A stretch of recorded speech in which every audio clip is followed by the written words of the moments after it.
Kar seješ, to žanješ. V oddaji Klepet ob kavi sejemo srečo, zdravje in ljubezen. Kje je Bog? Kaj je Bog? Kakšni smo? Kako se pobrati z dna? Kako v boljši svet?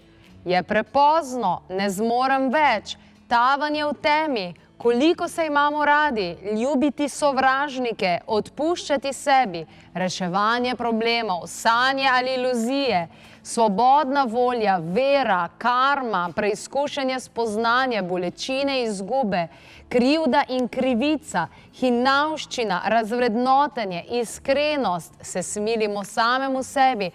To vse so vsebine tele zares čudovite, zlata vredne knjigice Milke Lapajne o življenju, ki je pravzaprav dar in dajmo ga ne zapraviti, ta dar. In res me je presenetila z iskrenostjo in preprostostjo tale čudovita knjižica, ki je bila izdana torej leta 2010, tako na preprost, kratek, direkten način pove. In ravno zaradi tega sem z gospo Milko želela tudi govoriti in jo tudi bolje spoznati. Gospa je terapevtka, ki že 14 let neprekinjeno torej izvaja terapije. Vzela si je sicer 1 leto vmes pavze, zato ker je šla v pokoj, sicer pa deluje v Ljubljani in pomaga ljudem pri različnih izzivih in situacijah. Danes jo boste podrobneje spoznali, kajti povabila sem jo na čaj oziroma na kavo, če rečimo, da smo klepet ob kavi. Jo že slišim, povsem točna je. Lepo pozdravljeni, dobrodošli kar naprej. Dobar dan. Dobar dan, gospa Milka. Hvala lepa, da ste prišli. Hvala vam za povabilo. Seveda. Evo, kar izvolite. Kak imate fino energijo, tako čist angelsko. Hvala. Ja. Pred 14 leti, ko ste se začeli ukvarjati s terapijami, je bilo to verjetno malo, verjetno ni bilo tukaj sprejeto, kakor danes. Ste bili čarovnica za koga? Prav čarovnica ne, je bilo pa to takrat precej drugače kot danes, ko je to zelo odprto, sprejeto, ljudi veliko bolj delajo na sebi in mislim, da je bilo to leto 2012 recimo res ta prelomnica, ko se je zavest dvignila in ljudje vidijo, da delati na sebi ni čarovništvo, ampak da je pač samo pripomore k boljši kvaliteti življenja. V teh 14 letih verjetno ste imeli take različne primere. Je kakšen poseben, ki vam je ostal v spominu? V bistvu veliko mi je ostalo v spominu vse v dobrem, da bi pa zdaj rekla, da mi je nekaj zelo posebno padlo. Kako pa potekajo? V bistvu je samo, bi mogla gospo vprašati, če lahko povem, ker ne govorimo o primerih kot primerih o ljudeh. Razumem. Spoštujete njihovo zasebnost? Spoštujem njihovo zasebnost, je zelo ena lepa zadeva, ampak drugič, ko se bom posvetovala. Odlično, najlepša hvala, gospa Milka. Veliko je pa, vsak posameznik je, bom rekla, poseben zase, in to v dobrem smislu. Wow, to je pa zelo lepo, da ste, vsak posameznik.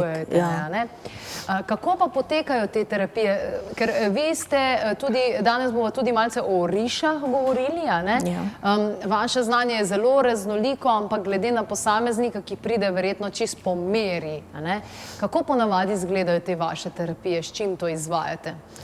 Zdaj, ko nekdo pokliče, ko ljudje pokličejo za terapije, običajno se pogovorim kar po telefonu, da vidim, če lahko pomagam in kako lahko pomagam. Ponavadi zelo, to sem tudi poznana nekako potem, da odkrito povem, bom naredila in kako bom naredila in če ne morem, rečem, da ne. Čeprav je to zelo redko, ampak je pač tudi, povem iskreno. To se pravi, potem določimo nekako, povem, kaj od tega, kar znam, bi pomagalo in potem se s stranko naprej oziroma z ljudmi naprej dogovorim, kje pa kdaj za datum pa vse ostalo. Odločili ste se, da tudi izdate tole krasno knjigo Življenje je dar, ne zapravimo ga. res imamo darilo, ne? Tako samoumevno jemljamo to življenje, ne? Ja, preveč samoumevno ga jemljamo, oziroma mogoče premalo spoštujemo vsako stvar, ki nam je dana. Samo pravim, da se treba vsak dan zahvaliti zjutraj za vse, kar imamo, potem vidimo, kaj vse imamo. Ne šele potem, ko bi izgubili nekaj, ne? Potem se ponovadi zavedamo, kaj smo imeli. Ampak, če se človek vsak dan zahvali zjutraj za to, kar ima točno, lahko zavesti, kaj ima.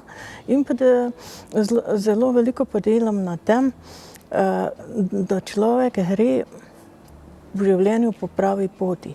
Konkretno to pomeni, da je dobro, da deluje v skladu z najvišjo zavestjo, da najvišja zavest vodi pot duše tukaj na zemlji. To se pravi, kar se ima v tem življenju za naučiti, in če sledi tej višji zavesti, potem ne zaide z neke, bom rekla, poti, ne zaide recimo v droge, ne zaide.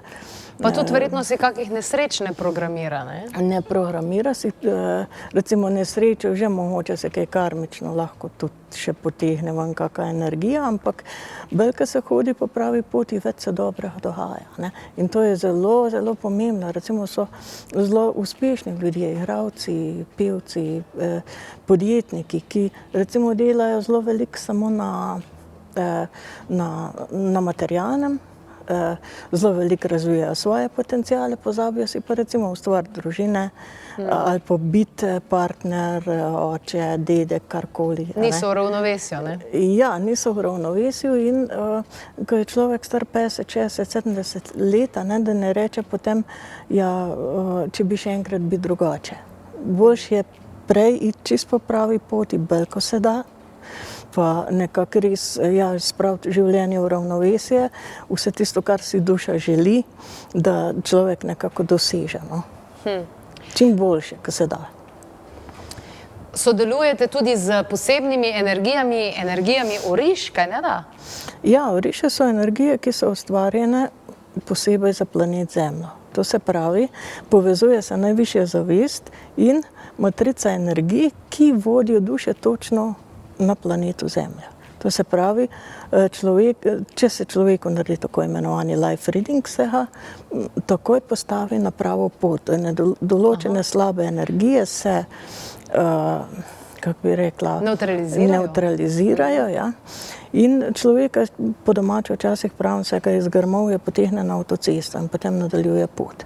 Se pravi, da tudi samo zavesti, kaj je za njega dobro, s tem, da tudi oriše kot ostale te višje energije od človeške zavesti, pustijo človeku svobodno voljo. Če hoče, lahko tudi dela na tem, da ima življenjske izkušnje, dozori čez izkušnje, lahko pa ozavešča čez prepuščanje višje zavesti. Wow, zanimivo.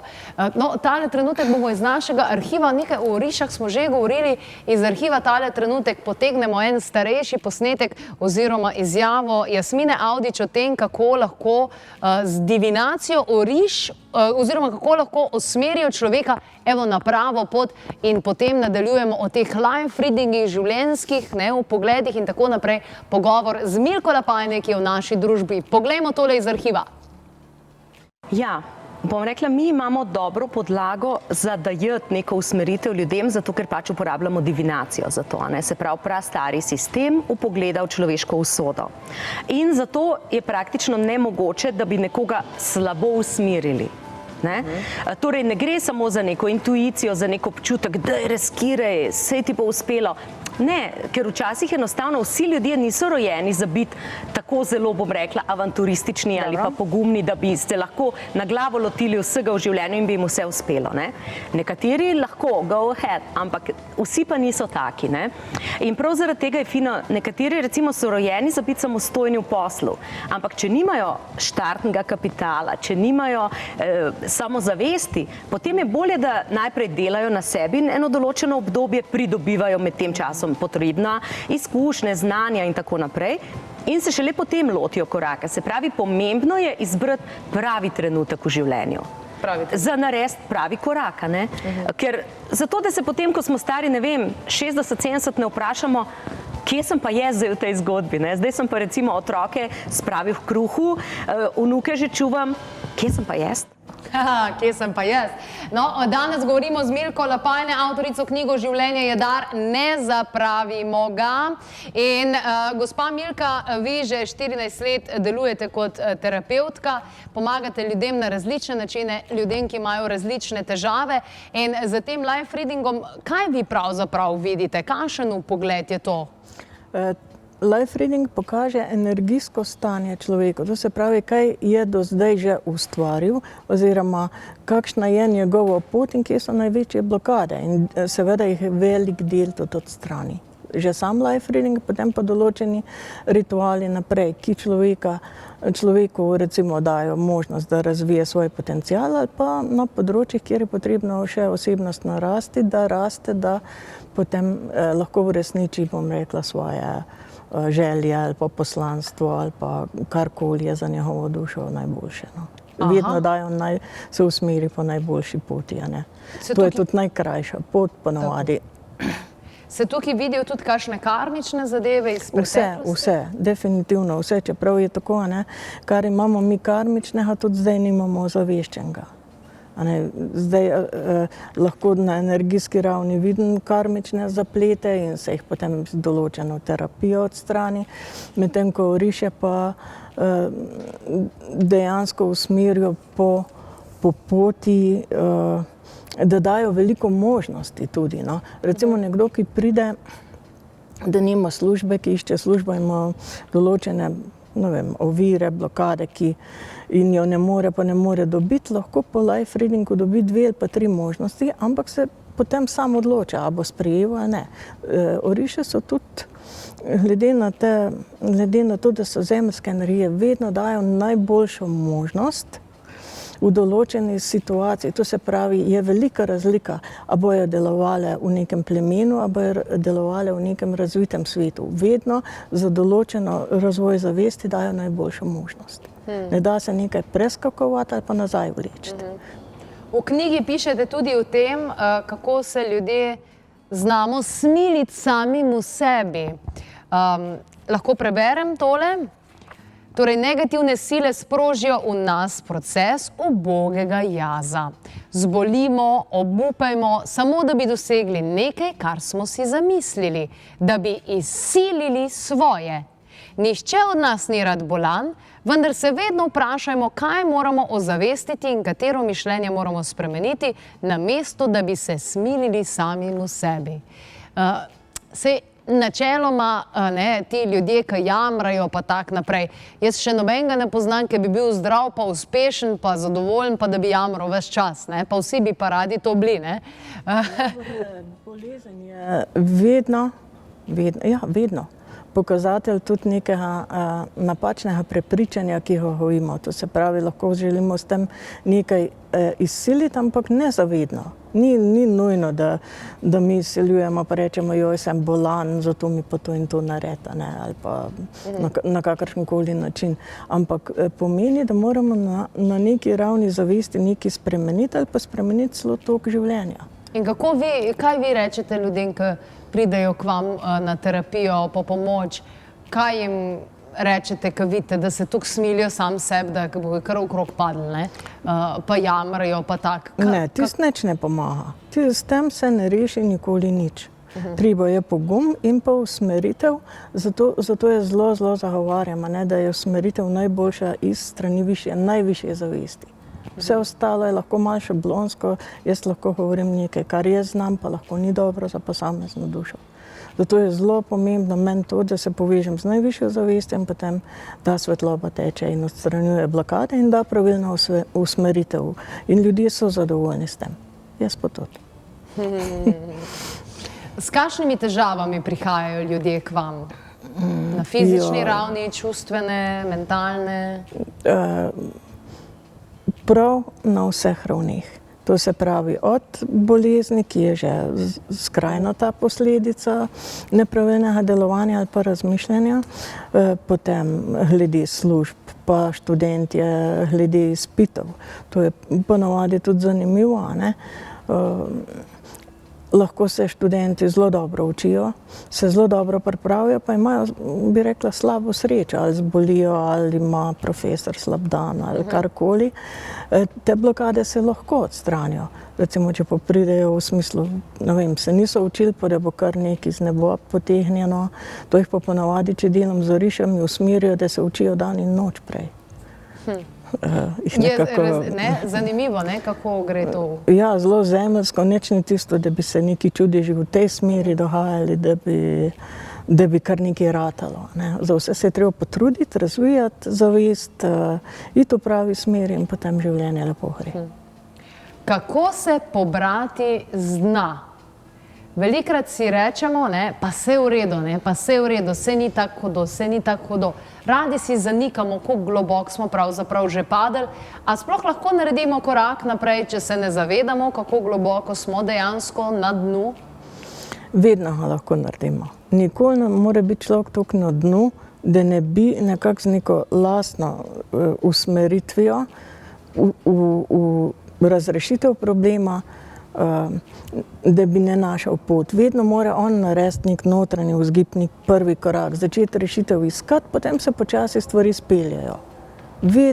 Vedno se najde. Nikoli se ne da tako globoko pasti, da bi se ven ne dalo, tudi zato, ker je vedno treba ven priti. Tako ali pa drugače. Ne da se kar nekje ostati ali pa recimo res pretirano potrpeti, počakati, da bo boljše. Tisto se pač nič ni boljše, nekaj je treba narediti, nekam se je treba, začeti se je potrebno premikati. Tukaj ste napisali tudi eno fajn vajo molitev pravzaprav, ne? Da imamo nek tak, oltarček ali prostor svoj, ne? Ja, tako lahko naredijo vsi, da se prižge svečka, recimo te višje zavesti na duhovnem nivoju, ki pač presegajo človeško zavest, človeške omejitve, imajo zelo rade dišave, sveče, to se pravi svetlobo in pa glasbo tudi. Če se to, recimo svečko prižge, pa prosi, to pravzaprav vedno koristi, vedno deluje. Tudi za tiste, ko ste prej rekla, ko padejo najbolj na dno, to je mogoče tisti prvi korak, ki se lahko naredi, pa nič ne stane. Neko usmeritev, neko prošnjo, nek notranji vzgib, da človek da nek znak vesolju, da bi se rad premaknil. Pri premiku se začne, ne? Oziroma tej odločitvi? Pri prvem koraku se vedno začne. Najlepša hvala. Milka Lapajne je bila v naši družbi. Res vam priporočamo branje tole krasno knjigico Življenje je dar, ne zapravimo ga. In verjamem, da se bo en tak blisko, kar je tukaj, ne, taka svetloba, tudi v vašem življenju pojavila. Ja, Milka je res ena krasna ženska, ker tak pomiriš se dejansko ob njej, prisluhneš in ima eno tako subtilno energijo za take najbolj občutljive ljudi, ki mogoče res se še nič ne spoznajo na te stvari, res te tako poboža in kar ubijo človek, no. Fajn, res fajn. Dakle, kad čovjek koristi čagu, ona uništi rakaste stanice, a ove zdrave dapače podržava.